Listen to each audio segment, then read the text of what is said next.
আসসালামু আলাইকুম। আমার পেজ থেকে স্বাগত।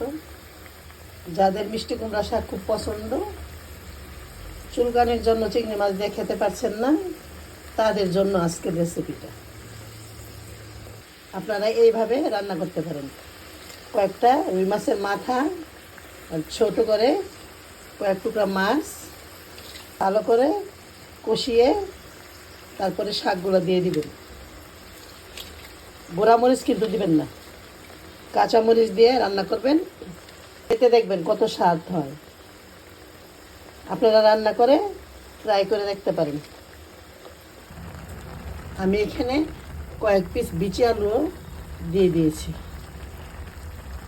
আপনার কাছে যদি থাকে দিয়ে দিতে পারেন, আর না দিলে শুধু শাকটাই রান্না করে দেখবেন। এইভাবে রান্না করে দেখতে পারেন। আমার রান্নাটা হয়ে গেছে। আজ এই পর্যন্তই। ভালো থাকবেন, সুস্থ থাকবেন। আবারও দেখা হবে নতুন কোনো ভিডিও নিয়ে। আল্লাহ হাফেজ।